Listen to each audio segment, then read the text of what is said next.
Welcome to the second half of a video that you didn't think was a two-parter in the first place. That's right, the top 10 rarest LoL skins are finally here. 2010 was a great year for Canada. The syrup harvest was bountiful and the snow only knocked out the country's electricity once. But something else happened in Canada that year, a monumental event that captured the attention and imagination of nations the world over. No, I'm not talking about the Olympics, I'm talking about the commemorative Winter Games skins. Vancouver Amumu, Team Spirit Anivia, Ice Toboggan Corky, The Mighty Jacks, Festival Cassidan, Whistler Village Twitch, and my personal favorite, Curling Vagar, get this list off to a chilly start at number 10.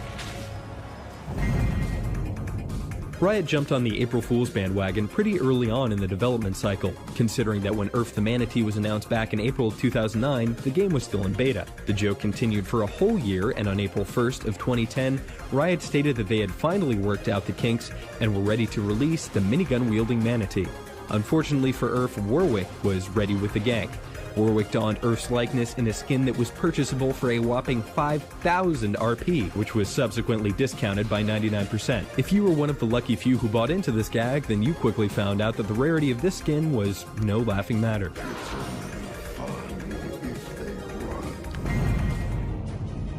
While just about every player in the league claims to have been gold at some point or another, only a very small minority have ever actually achieved the honor of the shiny yellow banner. And depending upon which season you went pro, Quadra kill. You were rewarded with either Victorious Jarvan or Victorious Jaina. These two skins are a surefire way to reassure your teammates of your elite skills and potentially grab a compliment or two in the process. An enemy has been slain. The seasonal festivities have come and gone countless times in the league, but if you're familiar with Pokemon cards, then you know that the first edition is always the most valuable, and the same can be said for the Snowdown skins. Snow Bunny Nidalee, Happy Elf Teemo, Workshop Nunu, Old Saint Zillion, and Earnest Elf Tristana make up the roster of the first ever Snowdown Showdown in 2009. These skins are as festive as they are rare, and just so we're clear, that's really, really rare. Shut down. When summoners think of PAX, they think of Jax, and for good reason. This skin first debuted to attendees of PAX back in 2010. In fact, the entire skin is a reference to the cardboard tube samurai from the Penny Arcade comic. Complete with big straw hat and the likeness of a certain 80s gaming icon on his cloak, PAX Jax is easily the most iconic PAX skin. Unfortunately though, he's not the rarest, but that doesn't mean he can't kick ass.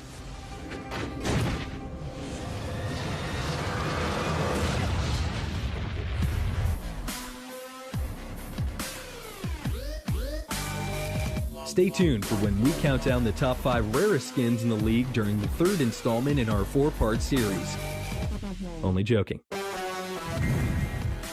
The friend referral system is a long-standing tradition in League of Legends, and while it's certainly not a competition, it is fair to say that 2 players won back in 2009. Summoners G-Rez and G-Ray referred 350 friends before anyone else, and were rewarded with the task of designing a skin for the champion of their choice. Lo and behold, Medieval Twitch was born. It's estimated that only a few thousand people actually have this skin, but if you recruit 50 friends, then you could be one of them.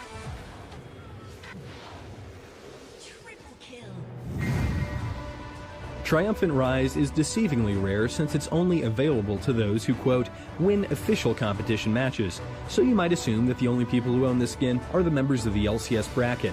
But upon further investigation, you'd find that anyone who's crowned victorious at an officially sanctioned event has this skin. An officially sanctioned event could literally be you and 9 of your friends, as long as you get the proper approvals from Riot. So yes, it's still very hard to get, just not impossible. Shut down. If you tested League of Legends back in beta, then you definitely deserve something for your trouble, considering that League wasn't nearly the hyper-polished game it is now back in 2009. But alas, here's your trophy.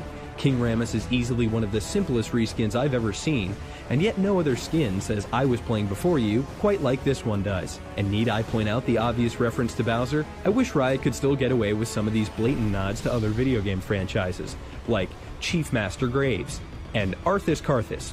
But anyway, moving on. Black Alistair and Human Rise, much like Silver Kale and Goth Annie, were acquired from purchasing the deluxe edition of the game. The only difference being that Black Alistair and Human Rise were rewards for pre-ordering. An enemy has been slain. With over 3,000 games played, I've seen one of these skins a total of once. Maybe it's because they're hideously ugly, but I think it's probably because no one had the foresight to pre-order the deluxe edition of a free-to-play game back in 2009. Legendary.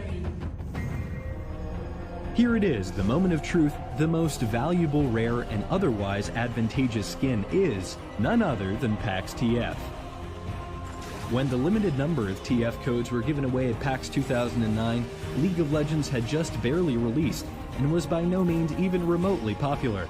Less than 1% of the current League community was even playing back in 2009, and a minuscule percentage of those players went to PAX. Pentakill. So it's no wonder then that PAX TF has sold on eBay in excess of $800. And let's not forget about the fact that PAX TF is just like regular TF, but blue. Riot has even gone as far to confirm that all day and all night and everything he sees is just blue, like him, inside and out. If nothing else, the fact that someone is willing to pay $800 for a blue TF skin just goes to show how massively popular that once little game called League of Legends has become. Thanks for watching. This has been James Duggan with Curse. If you'd like to see similar content, please be sure to subscribe and enjoy the game.